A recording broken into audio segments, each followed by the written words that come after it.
नमस्कार भी सभी को। और सबसे पहले सभी को नए साल की शुभकामनाएं। आशा करता हूं कि नए साल में आप सभी जो भी सरकारी जॉब की तैयारी कर रहे हैं वो सरकारी जॉब लगे। तो इसी के साथ हम शुरू करते हैं अपना टॉपिक। दोस्तों, अपना जो टॉपिक चल रहा था वो चल रहा था व्यक्तित्व। तो व्यक्तित्व में हमने व्यक्तित्व के प्रकार पढ़ लिए और आज जो हम पढ़ने वाले हैं वो पढ़ने वाले हैं व्यक्तित्व के सिद्धांत। क्या पढ़ने वाले हैं? व्यक्तित्व के सिद्धांत। तो व्यक्तित्व के सिद्धांत में यदि हम देखें तो सबसे पहला जो हम सिद्धांत पढ़ने वाले हैं व्यक्तित्व के प्रमुख सिद्धांतों में यदि हम देखें तो सबसे पहला जो हम सिद्धांत पढ़ेंगे वो पढ़ेंगे मनोविश्लेषणात्मक सिद्धांत।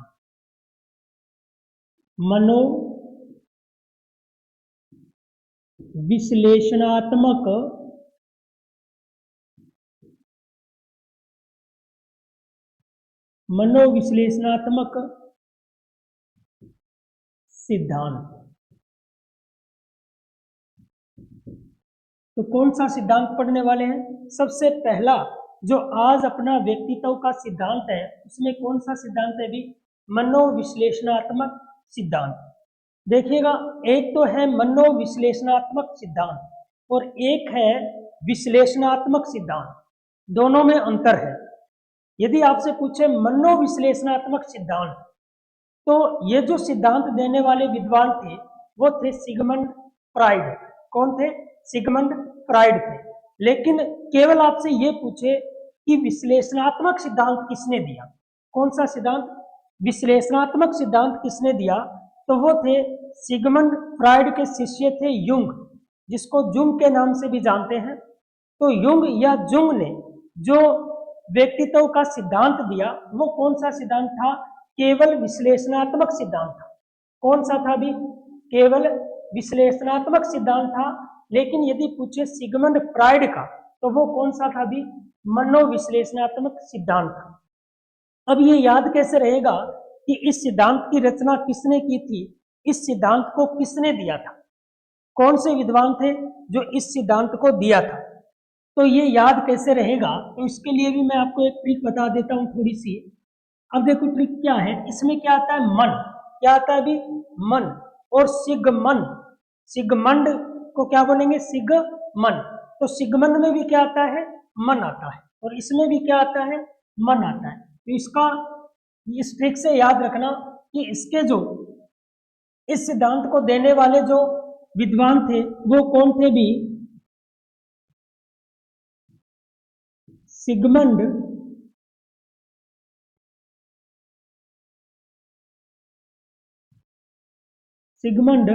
फ्राइड।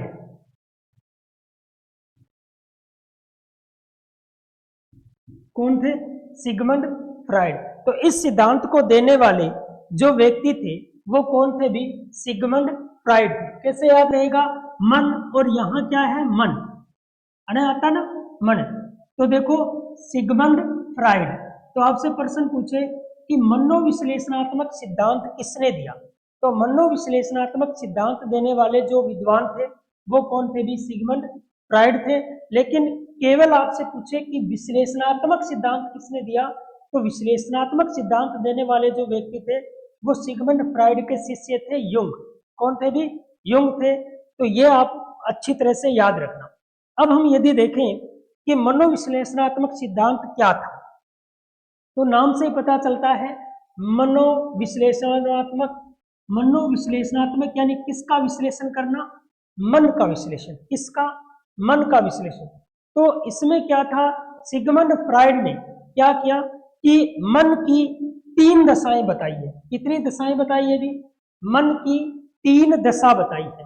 और व्यक्तित्व के कारक कितने बताए हैं? तो सिगमंड फ्राइड ने सबसे पहले हम देखें कि व्यक्तित्व के कारक, व्यक्तित्व के कारक की यदि हम बात करें तो सिगमंड फ्राइड ने व्यक्तित्व के कारक भी कितने बताए हैं अभी? 3 बताए। तो सबसे पहला कौन सा बताया अभी? सबसे पहला बताया इदम। कौन सा कारक बताया? इदम, जिसको आईडी बोलते हैं। जिसको क्या बोलते हैं अभी, आईडी के नाम से जानते हैं। तो सबसे पहला जो कारक बताया, सबसे पहला जो कारक बताया वो कौन सा बताया अभी, इदम बताया। ये कारक है, व्यक्तित्व के कारक। तो सिगमंड फ्राइड ने व्यक्तित्व के कारक कितने बताए हैं, 3 बताए हैं। कौन सा, पहला था इदम, पहला कौन सा अभी, इदम। दूसरा जो था वो था अहम, दूसरा कौन सा था अभी, अहम, जिसको हम ईगो के नाम से जानते हैं। तो अहम को किस नाम से जानते हैं, ईगो के नाम से जानते हैं। तो इदम, अहम और परम अहम, कौन सा था भी, परम अहम। और जो तीसरा था वो था परम अहम। तीसरा कौन सा था भी, परम अहम, जिसको बोलते हैं सुपर ईगो, सुपर ईगो। दिखाई दे रहा होगा, सुपर ईगो, ठीक है। तो देखो व्यक्तित्व के कारक, सिगमंड फ्राइड ने व्यक्तित्व के कारक कितने बताए हैं, इदम, अहम और परम अहम, यानी आईडी, ईगो और सुपर ईगो। ये 3 कारक बताए हैं। और 3 ही क्या बताइए अभी, मन की दशाएं बताई है। कितनी दशाएं बताई है अभी, मन की दशाएं बताई है। तो इसने, सिगमंड फ्राइड ने मन की 3 दशा बताई। तो मन की दशाएं,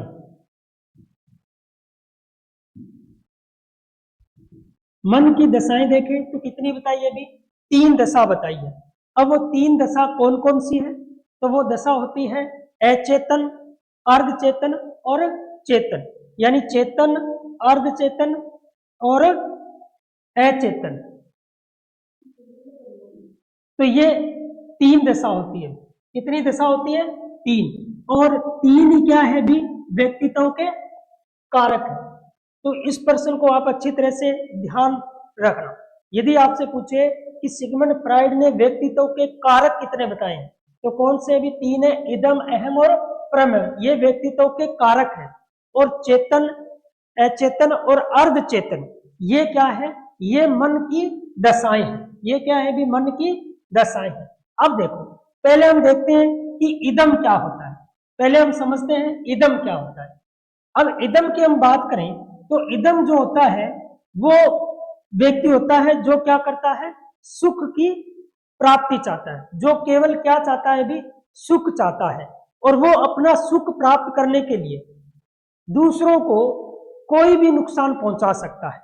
यानी ऐसा व्यक्तित्व वाला व्यक्ति, यानी ऐसा व्यक्ति जो केवल सुख प्राप्ति चाहता है। क्या चाहता है अभी, सुख प्राप्ति चाहता है। वो किसी तरह की सुख प्राप्ति हो सकती है, शारीरिक, मानसिक, आर्थिक, किसी प्रकार की भी सुख प्राप्ति हो सकती है। लेकिन वो उस सुख को प्राप्त करने के लिए दूसरों को बड़ी से बड़ी हानि पहुंचा सकता है। इसका मतलब जब वो दूसरों को बड़ी से बड़ी हानि पहुंचाएगा तो दूसरों का किसी तरह से कोई ख्याल नहीं रखेगा। तो इस प्रकार का जो व्यक्ति होता है वो कैसी प्रवृत्ति का होना चाहिए, तो इस प्रकार का जो व्यक्तित्व वाला जो व्यक्ति होता है वो होता है राक्षस प्रवृत्ति का। कौन सी प्रवृत्ति का होता है अभी, राक्षस प्रवृत्ति का होता है। तो इदम की हम बात करें तो ये राक्षस प्रवृत्ति का होता है। और इसमें जो मन की दशा काम करती है, मन की दशा जो काम करती है वो कौन सी दशा काम करती है भी, अचेतन, अचेतन मन। कौन सा मन कार्य करता है इसमें, अचेतन मन। तो आपसे प्रश्न पूछा जा सकता है कि इदम में, इदम है, इसमें मन की कौन सी क्रिया काम करती है, तो कौन सी क्रिया काम करती है भी, अचेतन मन। कौन सा, अचेतन मन है वो इसमें कार्य करता है। तो अचेतन मन कार्य करता है। कौन सा मन भी, अचेतन मन। तो इदम में कौन सा मन कार्य करता है, अचेतन मन करता है। अब इदम में मैंने बताया कि इसमें कौन से व्यक्ति होते हैं जो केवल सुख प्राप्ति चाहते हैं, जो केवल क्या चाहते हैं अभी, सुख प्राप्ति चाहते हैं। उन्हें किसी ना किसी तरह से क्या मिलना चाहिए, सुख मिलना चाहिए। क्या मिलना चाहिए भी? सुख मिलना चाहिए। तो ये होते हैं जो केवल क्या चाहते हैं? सुख प्राप्ति। जो केवल क्या चाहते हैं भी? सुख प्राप्ति चाहते हैं। वो सुख किसी तरह का भी हो सकता है, आर्थिक हो सकता है, मानसिक हो सकता है, शारीरिक हो सकता है, कोई भी सुख हो सकता है। तो वो ये केवल क्या करते हैं? सुख प्राप्ति चाहते हैं। और इस सुख को प्राप्त करने के लिए ये किसी भी हद से गुजर सकते हैं।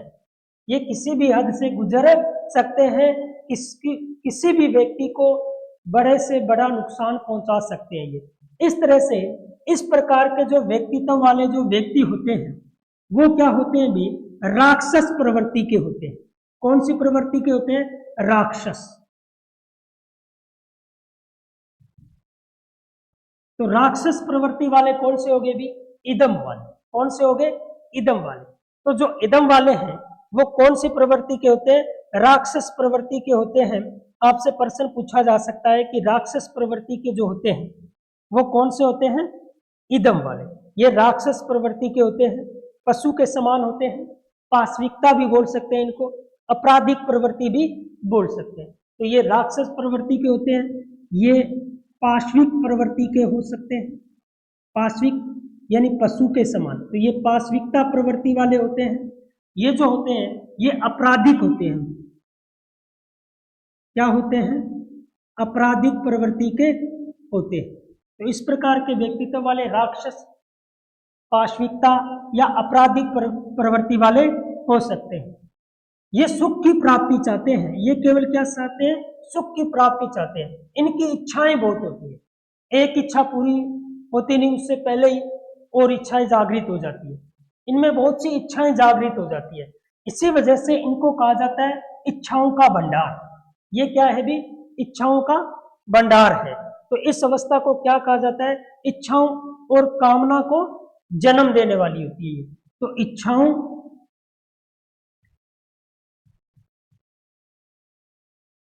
और कामनाओं को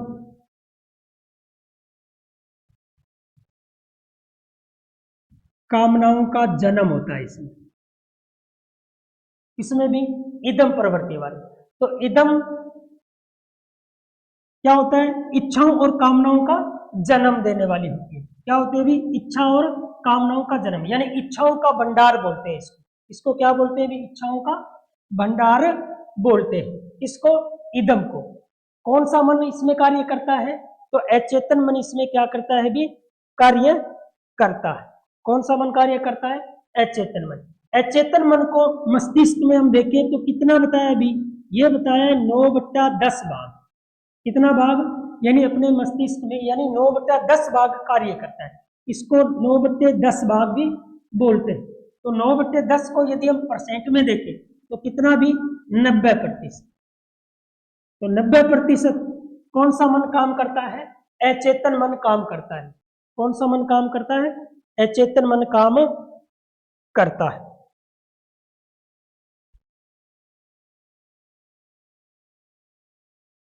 तो ये था भी। अब हम देखें तो इस प्रकार के जो होते हैं वो क्या होते हैं? राक्षस प्रवृत्ति के होते हैं। यानी देखें तो इसमें गुण कौन सा होता है? यदि हम देखें तो भारतीय दृष्टिकोण के अनुसार जैसे व्यक्तित्व का प्रकार बताया था, तो भारतीय दृष्टिकोण के अनुसार ये क्या होते हैं भी? ये तामसी प्रकार के होते हैं। क्या होते हैं? तमोगुणी होते हैं। क्या होते हैं ये? तमोगुणी होते हैं। तो इस प्रकार के व्यक्ति क्या होते हैं भी? तमोगुणी होते हैं। तम होता है इसमें, ये अवबोध होते हैं।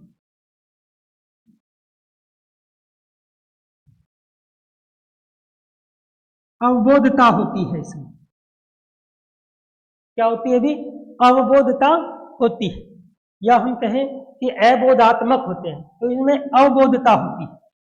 तो देखो सबसे पहले हमने व्यक्तित्व का कारक कौन सा बताया? मैंने इदम। कौन सा कारक बताया भी? इदम।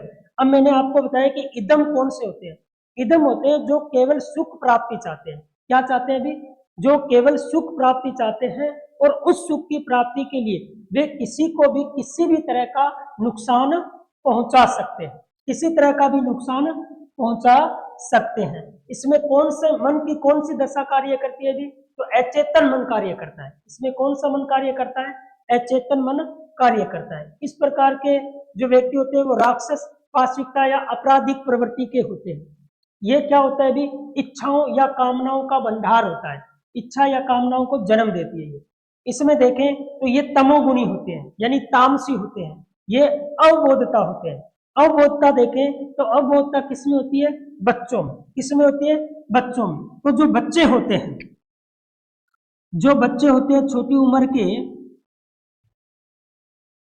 जो बच्चे होते हैं, इसमें क्या होता है अभी, कौन सा कारक होता है व्यक्तित्व का, इदम होता है। क्योंकि बच्चे क्या होते हैं, आपने देखा होगा कि जब बच्चे खेल रहे होते हैं, तो जब बच्चे खेल रहे होते हैं तो किसी चीज को प्राप्त करने के लिए जब वो आपस में लड़ते हैं तो उनके हाथ में जो कुछ भी आ जाता है, जो कुछ भी आ जाता है उनकी वो चोट मार देते हैं। वो ये नहीं समझते कि इससे इसको कितना नुकसान हो जाएगा, वो ये नहीं जान सकते। तो वो क्या होते हैं, अवबोधता होती है। इसमें क्या होती है भी, अवबोधता होती है। तो वो किसी तरह का भी नुकसान पहुंचा सकते हैं। तो ये अपना कौन सा था, इदम। अब हम देखें अहम। क्या देखें भी, अहम। तो क्या होता है इसमें, आंशिक रूप से, ये आंशिक रूप से तो किसमें काम करता है भी, अचेतन मन में। किसमें काम करता है, अचेतन मन में। और आंशिक रूप से किसमें काम करता है भी, चेतन मन में। किसमें, चेतन मन में। यानी कुछ तो अचेतन मन में काम करता है ये, और कुछ किसमें करता है, चेतन मन में। इस वजह से इसमें हम देखें तो इसमें कौन सा मन, मन की कौन सी दशा कार्य करती है, तो अर्धचेतन।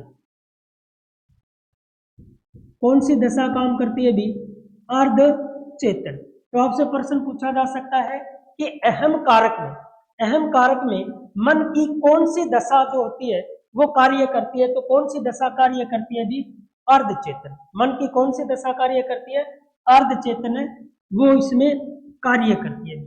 इस प्रकार का जो इस प्रकार का जो व्यक्तित्व होता है, यानी जिसमें अहम प्रकार का कारक होता है, कौन सा कारक होता है अभी, अहम प्रकार का जो कारक होता है, ये क्या करते हैं, इस प्रकार के जो व्यक्तित्व वाले जो व्यक्ति होते हैं, यानी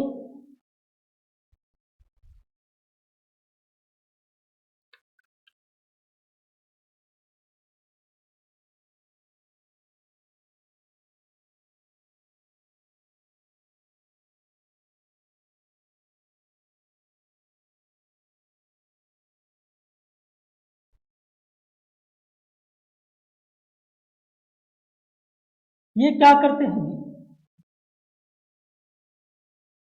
अहम कारक के जो होते हैं ये वास्तविकता से जुड़े होते हैं।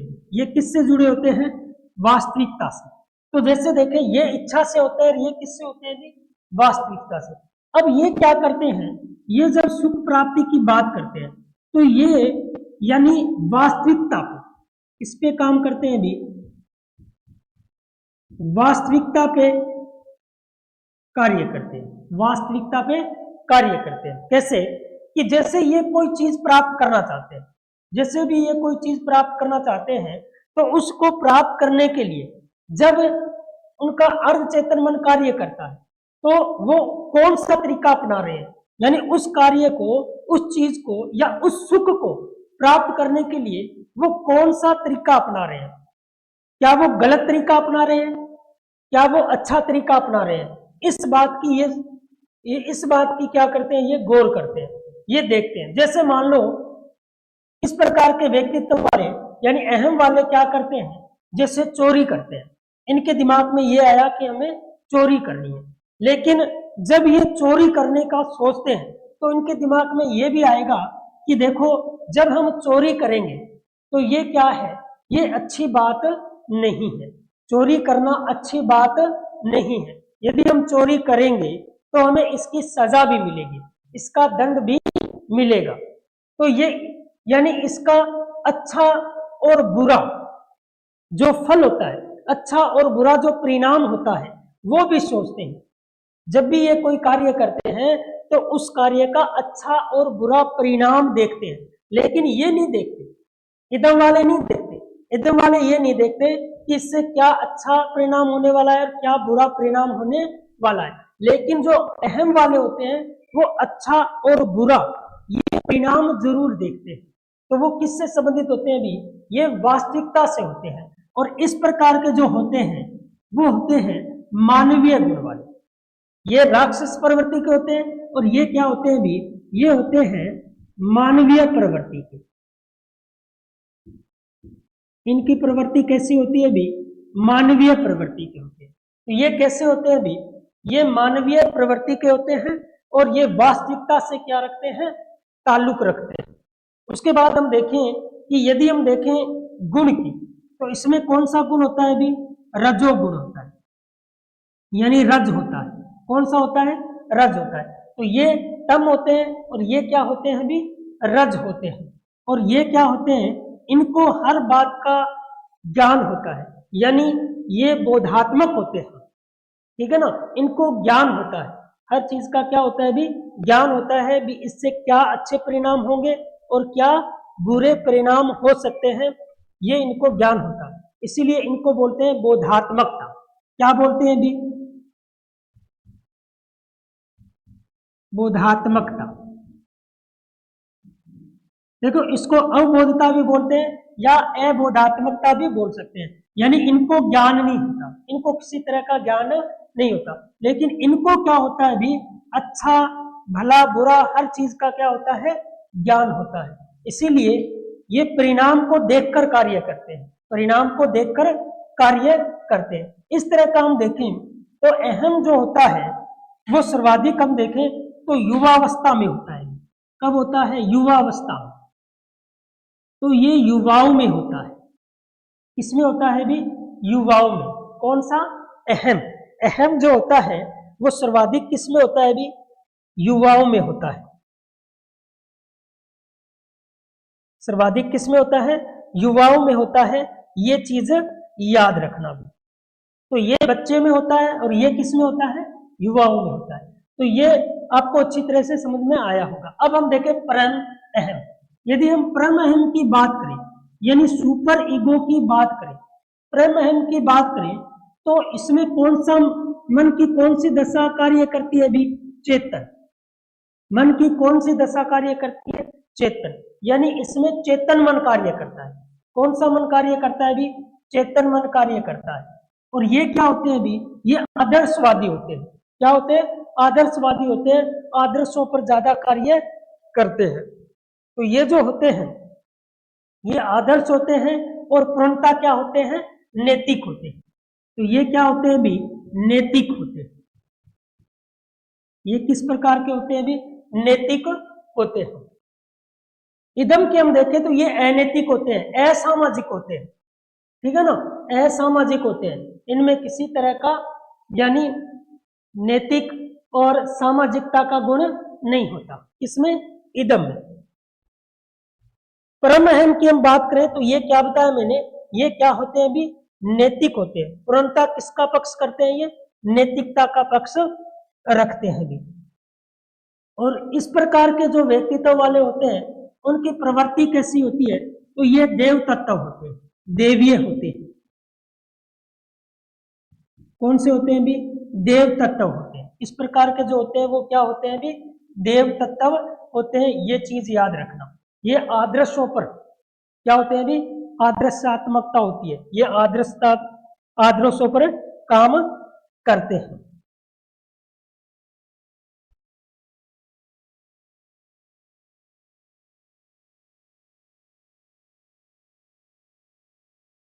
अब यदि गुण की बात करें तो इनमें तम था, इनमें रज, और इनमें क्या होता है भी?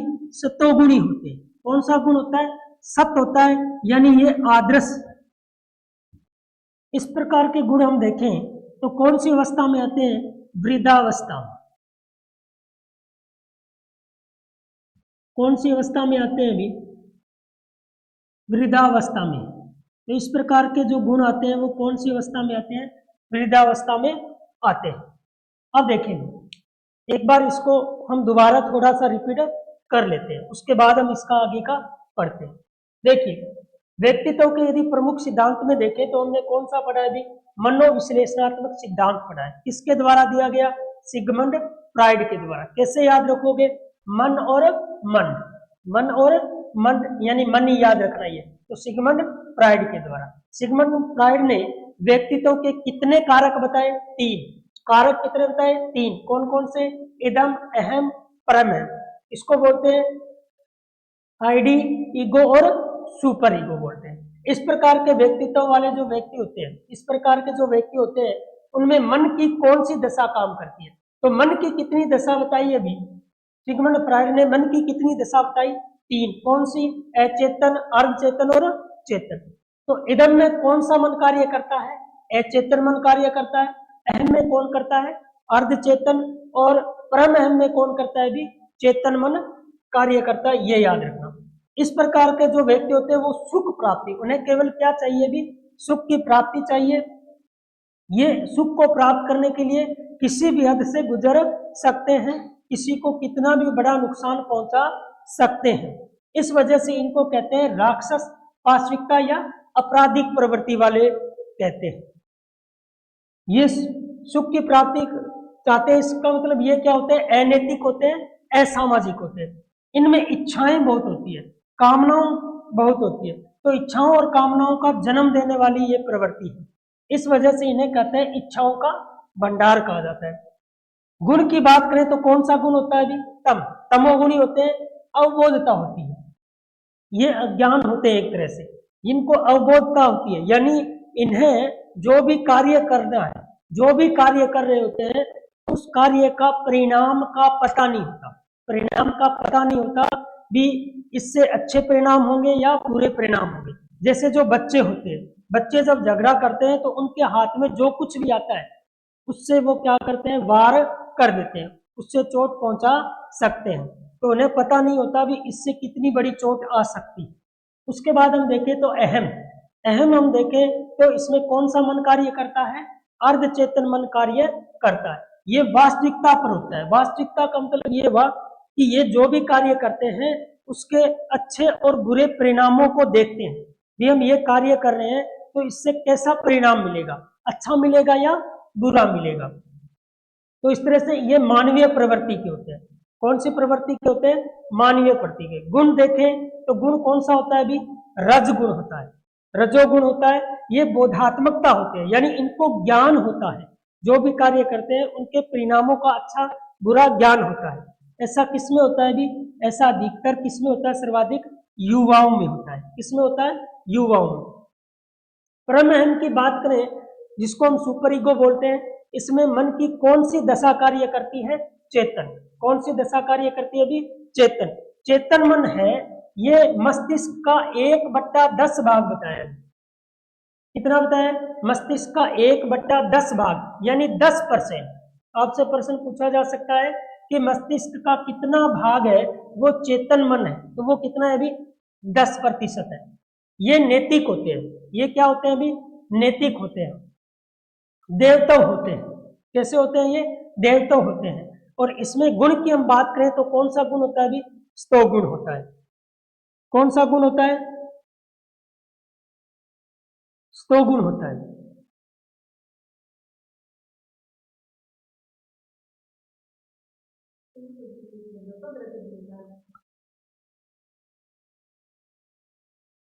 कौन सा गुण होता है? भी स्तो गुण होता है, यानी आदर्शात्मकता होती है। कौन सी होती है? आदर्शात्मा होती है, यानी आदर्शवादी होते हैं। ये कैसे होते हैं? भी आदर्शवादी होते हैं। वृद्धावस्था में ये सर्वाधिक होती है। कौन सी अवस्था में? भी वृद्धावस्था में इस प्रकार का जो गुण है वो सर्वाधिक होता है। अब उसके बाद हम देखें,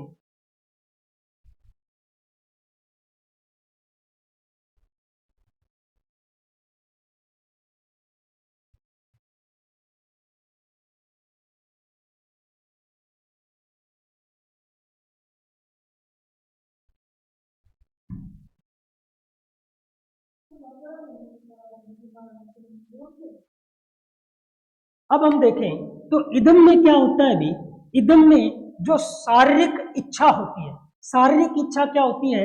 प्रबल होती है। कौन सी इच्छा? भी शारीरिक इच्छा।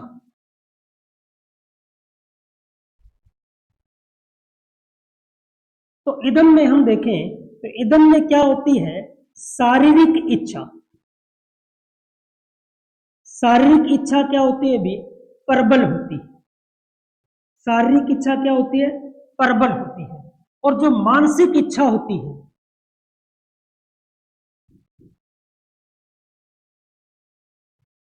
मानसिक इच्छा जो होती है वो क्या होती है भी, कमजोर होती है। क्या होती है, कमजोर होती है। यानी शारीरिक इच्छा तो इसमें क्या होती है, प्रबल, और मानसिक इच्छा क्या होती है भी इसमें कमजोर होती है। जैसे हम एक तुला से तोलते हैं, तुला से, एक तुला से उदाहरण देखें तो शारीरिक प्रवृत्ति क्या होती है, प्रबल, यानी वजनदार, भारी होती है। और मानसिक प्रवृत्ति क्या होती है, कमजोर, यानी हल्की होती है। कौन से में, इदम है। व्यक्तित्व के कौन से कारक में भी, इदम है।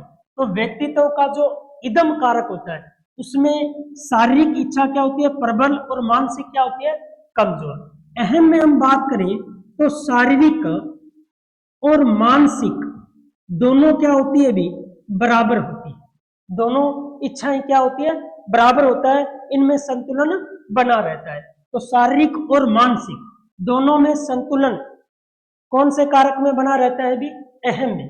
और बात करें परम अहम की, तो इसमें क्या होता है भी, इसमें जो शारीरिक इच्छा होती है ये कमजोर होती है, लेकिन जो मानसिक इच्छा होती है ये क्या होती है भी, प्रबल होती है। मानसिक इच्छा क्या होती है, प्रबल होती है, और शारीरिक इच्छा क्या होती है, कमजोर होती है। तो प्रश्न इस तरह भी पूछा जा सकता है कि शारीरिक इच्छा है वो प्रबल किसमें होती है, तो प्रबल होती है इदम में। कमजोर किसमें होती है, तो कमजोर होती है परम अहम में। दोनों का संतुलन किसमें बना रहता है भी, अहम में। किसमें, अहम में। इसका मतलब इसमें जब दोनों का संतुलन बना रहता है तो इस प्रकार का जो व्यक्ति होता है वो क्या होता है भी, समायोजित होता है। क्या होता है भी, समायोजित होता है। तो अहम वाला क्या होता है, समायोजित होता है। और इस प्रकार का क्या होता है भी, कुसमायोजित होता है।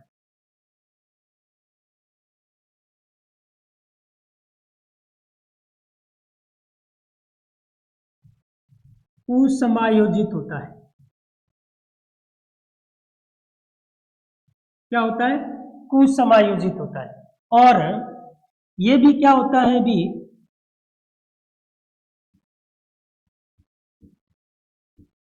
कुसमायोजित होता है।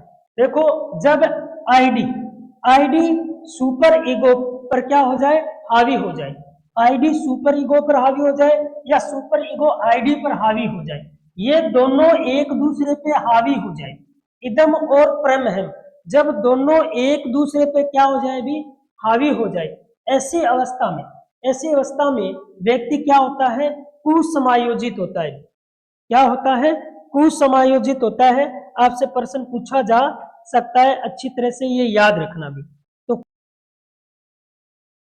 तो मिलते हैं आगे की वीडियो में, तब तक के लिए सभी को धन्यवाद। राम राम।